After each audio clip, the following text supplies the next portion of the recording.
গেছো আজকে পর্বে আপনারা দেখতে পাবেন সুদীপাকে বলছে, সুদীপার বড় মা যে তুমি এই বাড়িতে থাকতে পারবে না, তুমি একটা অপয়া, তুমি এখান থেকে বেরিয়ে যাও, তুমি এখনো কেন দাঁড়িয়ে আছো, এসব বলছে। তখন আদিত্যর মা বলছে, দিদি তুমি ওকে কেন বকছো, তুমিও তো বিশ্বাস করছিলে যে অভ্র বেঁচে আছে, তাহলে তুমি কেন এসব কথা বলছো। তখন সুদীপা মনে মনে ভাবছে আর বলছে, দাদাকে তো আমি কথা দিয়েছি মাথা ছুঁয়ে যে আমি কাউকে কিছু বলবো না, তাই আমি কিছু বলতে পারছি না, কিন্তু না, এখনই আমাকে এখান থেকে চলে যেতে হবে, দাদার মুখোমুখি হতেই হবে, দাদাকে গিয়ে আমাকে বোঝাতেই হবে এই বাড়িতে ফিরে আসার কথা, তার আগে আমাকে এখানকার এটা ভণ্ড করতে হবে বলে সবারই হাত জোর করছে আর সবাইকে কাকুতি মিনতি করছে আর বলছে, তোমরা এই কাজটা করো না, একটা বড় অঘটন ঘটে যাবে। আর ওর বড় মাকে বলছে, বড় মা তুমি একটু আমাকে বিশ্বাস করো, তুমি আমাকে ভালোবাসো না আমি জানি, কিন্তু তুমি এই জিনিসটা করে রাখো। তখন সুদীপা বলছে যে তুমি তাও কেন করছো বলে ওই জিনিসটা পড়ে ফেলে দিতে গেলে ওর আদিত্যর মা এসে সুদীপার হাতকে ধরে আর বলে, সুদীপা তুমি এত উত্তেজিত হও না, তুমি দাঁড়াও চুপ করে। তখন পরমা বলে, মা আপনি ওকে ছেড়ে দিন, আপনি কেন ওকে অপয়া বলছেন। তখন আদিত্যর বড়মা বলছে, তুমি বেশি কথা বলবে না পরমা বলে এক ধাক্কা দিয়ে পরমাকে ফেলে দেয় আর পরমার মাথাটা কেটে যায়। তখন আদিত্যর মা দৌড়ে গিয়ে পরমার কাছে যায় আর বলে, পরমা কী হয়েছে তোমার, তুমি ঠিক আছো তো। তখন আবারও সুদীপা ওর বড় মার কাছে হাত জোর করার বলে, আপনারা এই জিনিসটা করতে পারেন না। তখন আদিত্যর বাবা বলে, এ মেয়ে তুমি কি শুনতে পাচ্ছ না বড় বৌদি কী বলছে, তুমি এই বাড়ি থেকে এক্ষুনি বেরিয়ে যাও, তুমি কেন এখানকে দাঁড়িয়ে আছো। তখন সুদীপা আবার ওর বড় মাকে বলে, বড় মা আপনি কেন বিশ্বাস করছেন না, আমি কিছু বলতে চাই। তখন আদিত্য বলছে, বড় মা দাঁড়াও, ও কিছু বলতে চায়। তখন আদিত্য সুদীপাকে বলছে, শুধু এই জিনিসটা করবেন না বললে হবে না, কিছু প্রমাণ তো লাগবে, তুমি কি বলতে চাইছো তুমি বলো। তখন ওর বড় মা বলে, ওর মুখ থেকে আমি কিছু শুনতে চাই না, ও একটা অপয়া, এসব বলে। তখন ওখানে সুদীপা চুপচাপ দাঁড়িয়ে থাকে আর আদিত্য বলে যে, বড় মা তুমি কিছু একটা ভাবো, আমি জানি দাদার জন্য আমার খুব কষ্ট হয়, আমার খুব খারাপ লাগে, আমরা এ বাড়িতে বড়রাদের মুখে মুখে ছোটরা কথা বলে না, কিন্তু আমি তোমার মুখে মুখে কথা বলছি না, কিন্তু তুমি তো জানো, তুমিও তো বিশ্বাস করছিলে যে দাদা ভাই বেঁচে আছে, তাহলে এখন কেন এরকম করছো তুমি। তখন সুদীপা ওখানে দাঁড়িয়ে দাঁড়িয়ে ভাবে, আমাকে এখনই এই বাড়ি থেকে বেরিয়ে যেতে হবে, এই মুহূর্তে এখনই আমার এই বাড়ি থেকে বেরিয়ে যাওয়ার সময় আসে। তখন বলে যে, আমি যদি চলে যাই তাহলে তো উনিও আমার সঙ্গে চলে যাবে, তাহলে কি হবে, এসব বলে। তখন ও আদিত্য বলে, যদি সুদীপা এই বাড়ি থেকে বেরিয়ে যায়, আমি ওর বাবাকে কথা দিয়েছিলাম মৃত্যুর আগে যে ওর আমি আজীবন দায়িত্ব নেব, তাই ও বাড়ি থেকে বেরিয়ে গেলে এই বাড়ি থেকে আমাকে চলে যেতে হবে। তখন সুদীপা ভাবে মনে মনে, কিছু অঘটন ঘটার আগে আমাকে যেভাবে হোক দাদা ভাইয়ের কাছে পৌঁছাতে হবে, আর দাদার সঙ্গে কথা বলতে হবে বলে সেখানে ওর ব্যাগটা পড়েছিল আর সেই ব্যাগটা নিয়ে ও ছুটে বাড়ি থেকে বেরিয়ে যায়। তখন আদিত্য ওকে চিৎকার করে ডাকে, সুদীপা সুদীপা করে।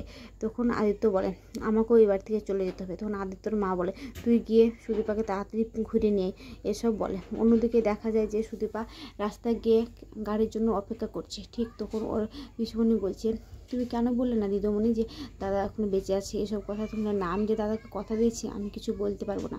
ঠিক তখন একটা টোটো আসে আর টোটো থেকে ও উঠে চলে যায়। তখন অন্যদিকে গিয়ে ও দাঁড়ায় আর তখন ওখানে ওর পেছন পেছন আদিত্যও চলে যায়।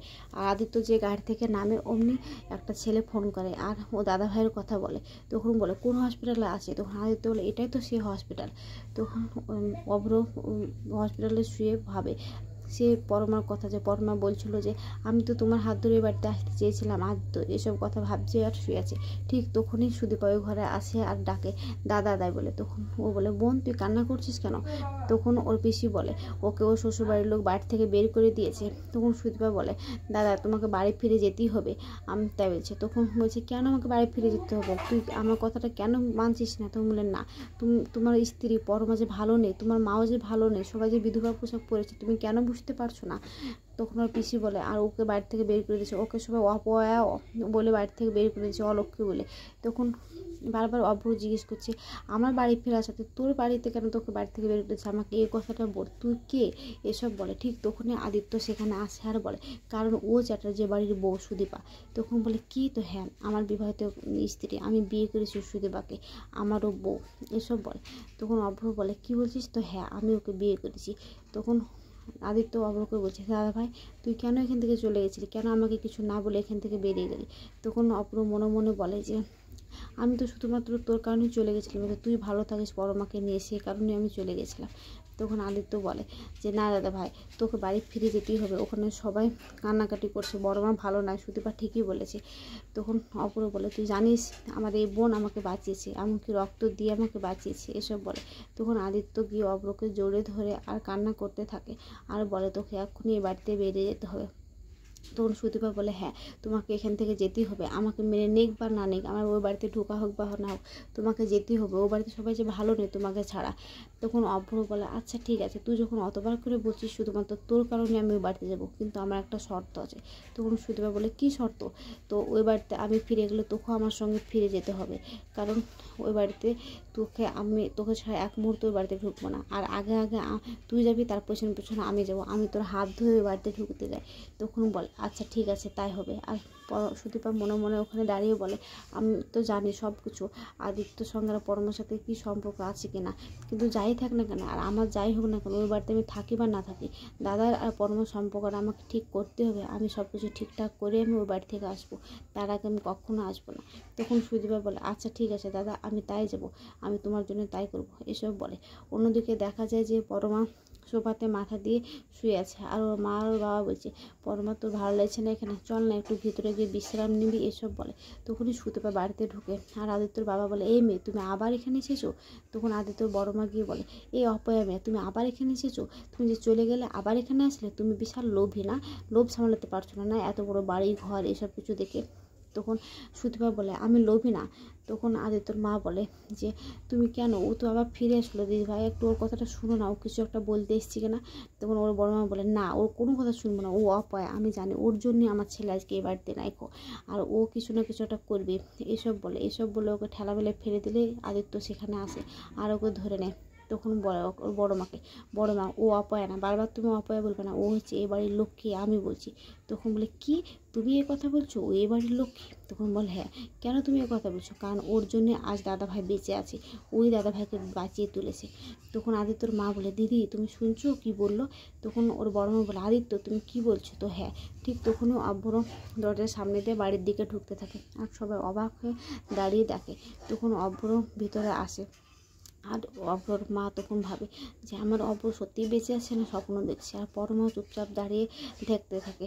আর আদিত্যর মা তখন অভ্র বলে চিৎকার করতে থাকে, আর তখন অভ্রর মা গিয়ে অভ্রকে জড়িয়ে ধরে আর কান্না করতে থাকে যে অভ্র তুমি কোথায় চলে গেছিলা, কেন তুমি একবার আমাকে বলনি কো, কিসের জন্য? আমি ভেবেছিলাম আর তোমার মার একটা আমি শুনতে পাবো না, আমার যে খুব কষ্ট হচ্ছিল, তুমি বুঝো না, এসব বলে আর কান্নাকাটি করতে থাকে আর অভ্রকে জড়িয়ে ধরে।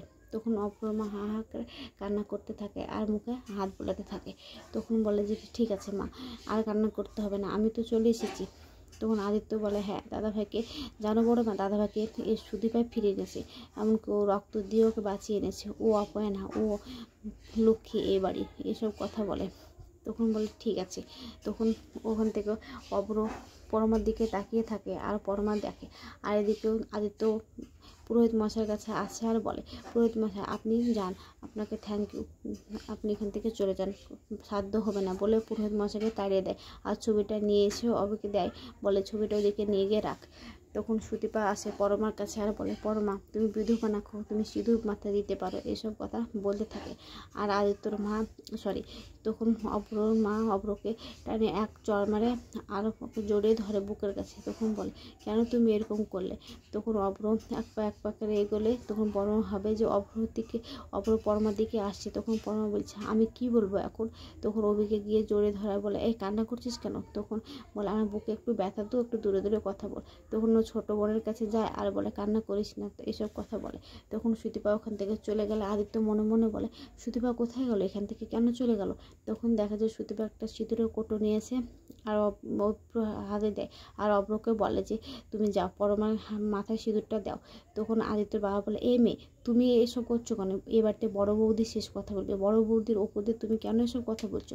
তখন সুদীপা বলছে না মানে দাদা তো বেঁচে আছে, পরমার তো মাথায় সিঁদুর নেই, তা আমি বললাম কথাটা, আমি কিছু বাড়াবাড়ি করতে চাই না। তখন আদিত্যর বড় মা বলে এই মেয়ে তুমি আমার সঙ্গে খেলছো, তুমি তখন কেন বললে না? তোমাকে যখন ঘাড় দেখাতে বাড়ি থেকে বের করে দিলাম তখন যে আমার অভ্র বেঁচে আছে।